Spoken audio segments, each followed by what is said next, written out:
ബംഗ്ലാദേശിൽ ഒരു submarine base വന്നിട്ടുണ്ട്. ഒരേ സമയം 4 സബ്മറൈൻസ്, 8-ലധികം വാർഷിപ്സ് ഇതിനെ കൊണ്ട് ഹാൻഡിൽ ചെയ്യാൻ സാധിക്കും. ഭാവിയിൽ ചൈനയുടെ nuclear attack submarines, nuclear ballistic missile സബ്മറൈൻസിനെ പോലും ഈ ഒരു പ്രത്യേക ബേസിൽ നിന്നും ഓപ്പറേറ്റ് ചെയ്യാൻ കഴിയും. ഈ ഒരു ബേസ് എന്നത് ഇന്ത്യക്ക് എതിരെയുള്ള ഞങ്ങളുടെ പ്രധാനപ്പെട്ട ആയുധമാണ് എന്ന് ബംഗ്ലാദേശിലുള്ള ഡിഫൻസ് ഫോറം എല്ലാം സംസാരിക്കുകയാണ്. അങ്ങനെയാണെങ്കിൽ ഇന്നത്തെ വീഡിയോയിലൂടെ നമ്മൾ അറിയാൻ പോകുന്നതും ഈ ഡിഫൻസ് ഫോറം പറയുന്നതെല്ലാം ശരിയാണോ, കൂടാതെ ഈ ബേസിനെ കുറിച്ച് ഇവർക്ക് അറിയാത്ത ചരിത്രം, ഇവയെല്ലാം ഈ ഒരു വീഡിയോയിലൂടെ വിശദമായി അറിയാം.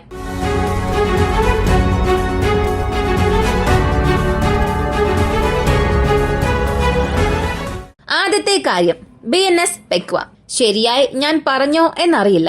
ഈ ഒരു സബ്മറൈൻ ബേസിന് ഇതിന് മുൻപ് മറ്റൊരു പേരുണ്ടായിരുന്നു. അത് നിങ്ങളോട് പറയണം എന്ന് ഞാൻ ആഗ്രഹിക്കുന്നു. കാരണം ഈ ഒരു പ്രത്യേക ഡിഫൻസ് ഫോറം ഷേഖ് ഹസീനയുടെ ഗവൺമെന്റിന് എതിരായിട്ടുള്ള ഒരുപാട് അഭിപ്രായങ്ങളായിരുന്നു പറയുന്നത്.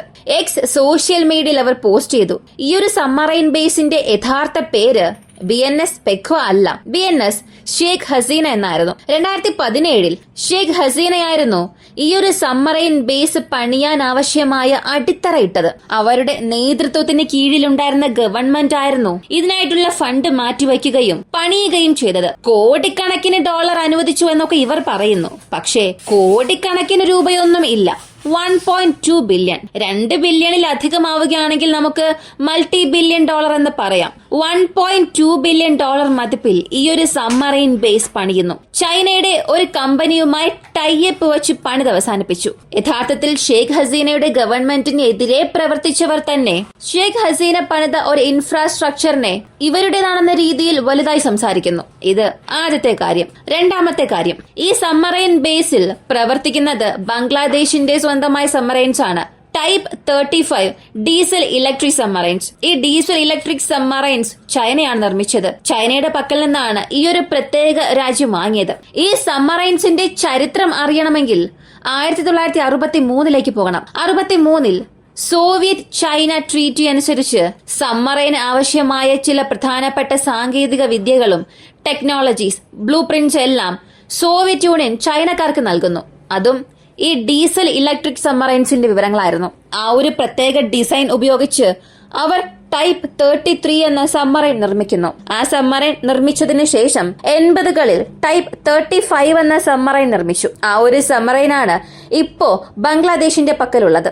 ഇതിന് സമാനമായിട്ടുള്ള ഇന്ത്യൻ സബ്മറൈൻ ഏതാണെന്ന് നോക്കിയാൽ കിലോ ക്ലാസ് സബ്മറൈൻസ് എന്ന് പറയാം. ഈ കിലോ ക്ലാസ് സബ്മറൈൻ എന്നത് ഇതേ ചൈന സബ്മറൈൻ നിർമ്മിച്ച കാലഘട്ടത്തിൽ റഷ്യയും നിർമ്മിച്ച ഡീസൽ ഇലക്ട്രിക് അറ്റാക്ക് സബ്മറൈൻസ് ആണ്. ഈ സബ്മറൈൻ നമ്മൾ റഷ്യയുടെ പക്കൽ നിന്നും വാങ്ങിയാണ് പ്രവർത്തിപ്പിച്ചുകൊണ്ടിരിക്കുന്നത്. ഇതിൽ ചില സാങ്കേതിക വിദ്യകൾ തദ്ദേശീയമായി നമ്മൾ വികസിപ്പിക്കുകയും ചെയ്തു.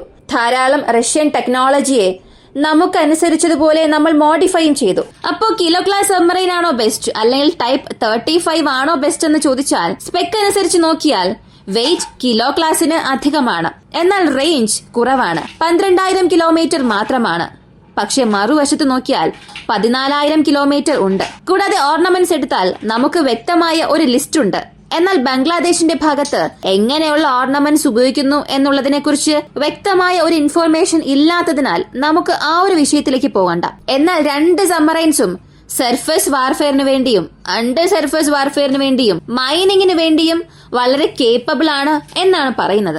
അപ്പോ നിങ്ങൾ കമ്പയർ ചെയ്ത് നോക്കിയാൽ കിലോ ക്ലാസുമായി കമ്പയർ ചെയ്യുമ്പോൾ ഈ പ്രത്യേക സബ്മറൈൻ എന്നത് തികഞ്ഞ ഒരു മത്സരാർത്ഥിയായി നിങ്ങൾ കാണുകയാണെങ്കിൽ അവിടെയാണ് ഒരു ട്വിസ്റ്റ് ഉള്ളത്. ബംഗ്ലാദേശിന്റെ state of the art submarine പ്രോഗ്രാമിന് കമ്പയറബിൾ ആയിട്ടുള്ള ഒരു ഇന്ത്യയുടെ സബ്മറൈനായ കിലോ ക്ലാസിനെ 4 വർഷത്തിന് മുൻപ് മ്യാൻമറിന് ഗിഫ്റ്റായി നൽകുന്നു. അതെ, ഇന്ത്യയിൽ നമ്മൾ പതിയെ റീപ്ലേസ് ചെയ്തുകൊണ്ടിരിക്കുന്ന, റിട്ടയർ ചെയ്തുകൊണ്ടിരിക്കുന്ന ഈ കിലോ ക്ലാസ് സബ്മറൈന് സമാനമായ ഒരു വേരിയന്റ് ആണ് ബംഗ്ലാദേശിന്റെ പക്കലുള്ളത്. ഇത് രണ്ടാമത്തെ പോയിന്റ്. മൂന്നാമത്തെ കാര്യം, നമ്മുടെ ഡീസൽ ഇലക്ട്രിക് സബ്മറൈൻസ് കൂടാതെ ന്യൂക്ലിയർ ബാലിസ്റ്റിക് കാപ്പബിൾ മിസൈൽ സബ്മറൈൻസിന്റെ ഫ്ലീറ്റ് വളരെ വലുതാണ്. കൂടാതെ ബേ ഓഫ് ബംഗാൾ നമ്മുടെ രാജ്യമാണ്. ബേ ഓഫ് ബംഗാളിലുള്ള ഏത് മുക്കിലും മൂലയിലും എങ്ങനെയുള്ള തന്ത്രങ്ങൾ ഉപയോഗിക്കണം എന്ന് നമുക്ക് നന്നായി അറിയാം.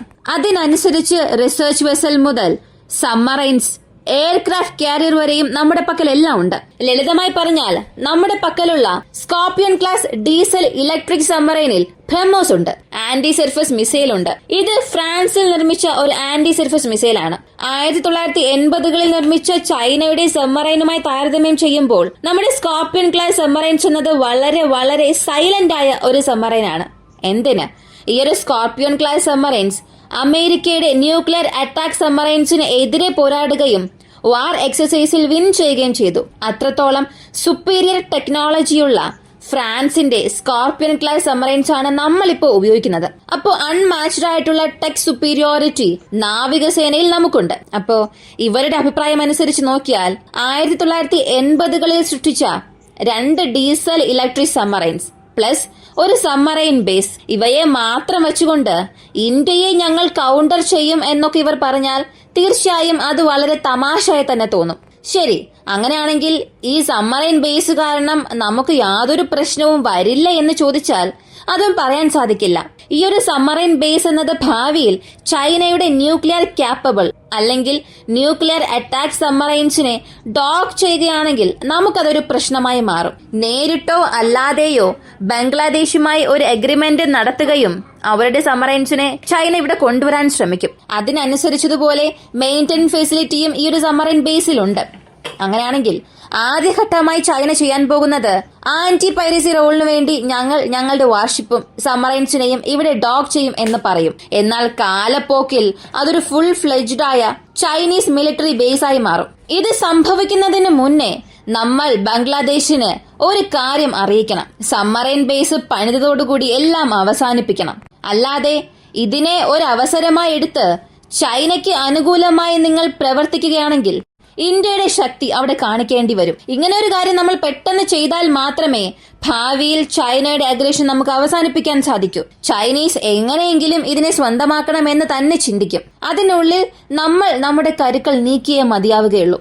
ഇതിനെക്കുറിച്ചുള്ള നിങ്ങളുടെ അഭിപ്രായം കമന്റിൽ പറയുക. ഇങ്ങനെയുള്ള വീഡിയോസിനാണ് താല്പര്യമുള്ളവരാണ് നിങ്ങളെങ്കിൽ ഇപ്പൊ തന്നെ നമ്മുടെ ചാനൽ സബ്സ്ക്രൈബ് ചെയ്യുക. മറ്റൊരു വീഡിയോയുമായി വീണ്ടും കാണാം.